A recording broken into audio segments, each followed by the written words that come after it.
everything was fine.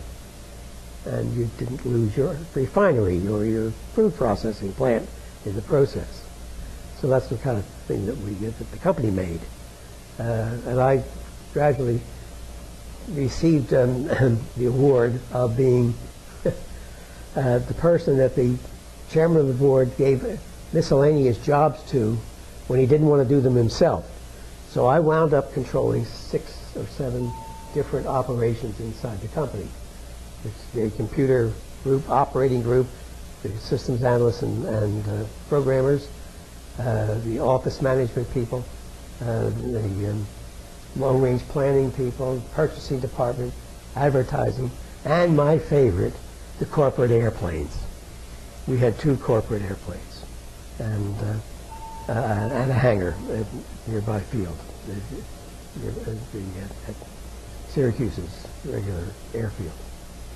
And I used to go out there once a week to get my airplane fixed. Lots of fun. After I was there for about 10 years, the company was taken over by another company called Cooper Industries. They're in Texas. Well, that was a big company, and they had vice presidents, and we had vice presidents. They fired all of us, pardon me, they downsized all of us, vice presidents, but one, and retired. That's when I retired, became a consultant for a while, quite a while, and also taught at Syracuse University in the management school. And then after that, retired and started traveling a lot, and with my wife, and then later on with my daughter. And we went to, I've been to 49 foreign countries, and 48 of the 50 states. Not North Dakota and not Arkansas. One day, maybe. If I can find something interesting in one of those places. Dakota and Woodbridge, Arkansas, I'm not so sure. Maybe a football game?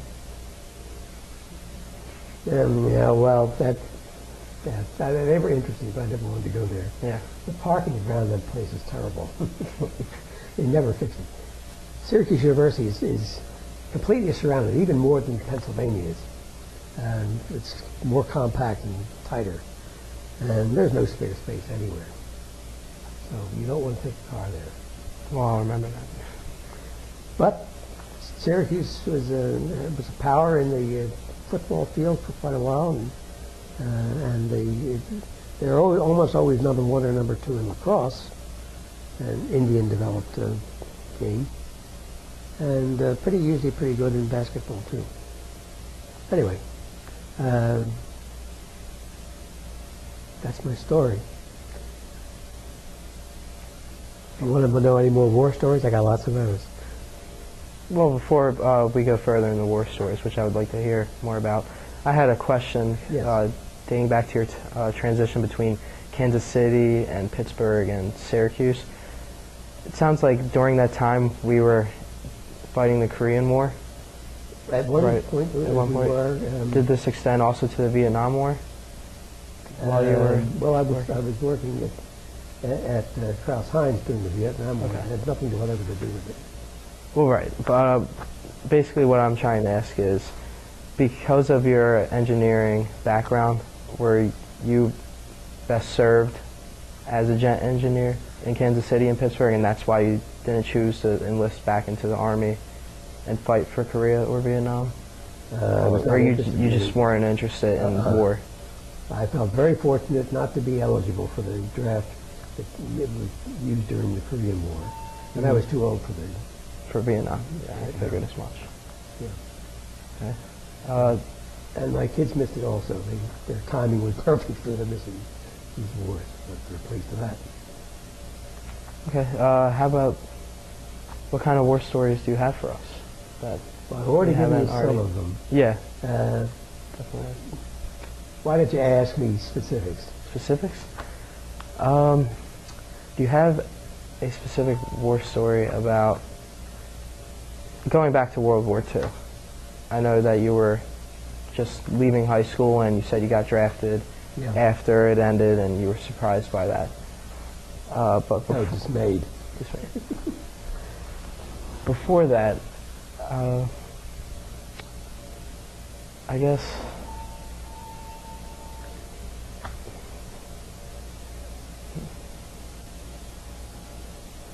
any story about World War II in general? Anything well, you remember not so besides Pearl Harbor?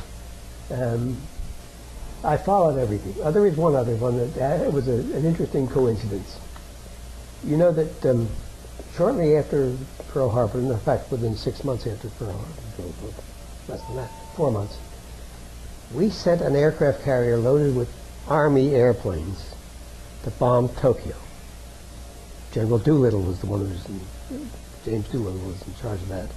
We had 2 carriers, one was to cover the other. But the carrier Hornet carried 16 B-25s, and we bombed Tokyo with them.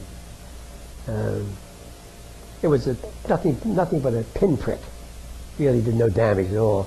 But the Japanese people were were very unhappy about the fact that the homeland had been attacked by these people that they had every reason to think were totally defeated. That was us.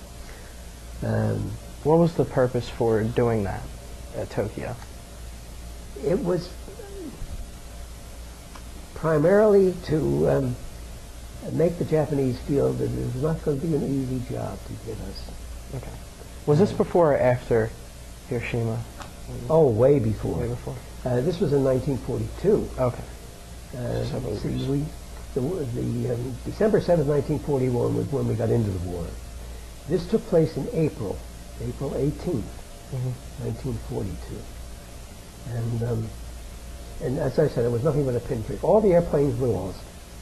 Some crashed in China, some crashed in Japan, some went into the ocean. There were survivors. Some of them were tortured by the Japanese. Did they return? Those that were tortured, captured? Most of them died.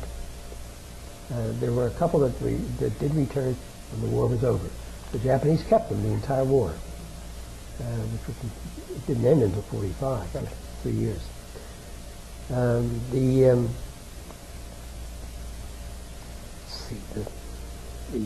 thing that happened there was that Yamamoto was a smart man, and he had told the Japanese leaders that if they were to attack the United States, they would have to win the war in 6 months, or they wouldn't win it at all. Well, 6 months would have been June in 1942.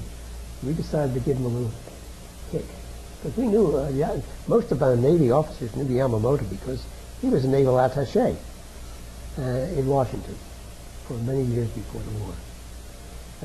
And what is a naval? What did he do while he was in Washington? He worked for the embassy, the Japanese embassy to the United States, and he was a naval officer who has certain rank. It's called an attaché. That has, is supposed to be knowledgeable, and he's a spy at the same time. All attachés are. So he learned a lot about America. Right. And one of the things he knew was that we weren't going to take this line down unless we were defeated immediately, more or less immediately. The Japanese were going to have a tough time winning it all. And we know that they didn't.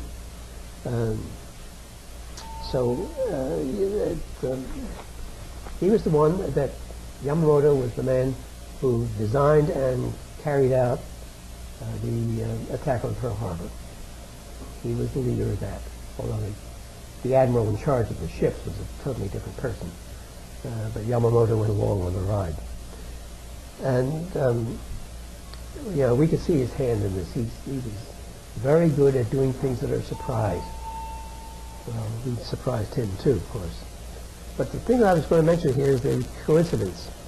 We attacked Japan by air on April 18th, 1942. Yamamoto was killed April 18th, 1943. And that was the one I was mentioning had some cryptanalysis characteristics. Right, as you said before. Yeah. And once he was killed, how did Japan react to that? As well as how did they react to the April 18th, 1942 attack in Tokyo? Well, the Japanese were so accustomed to winning everything that both of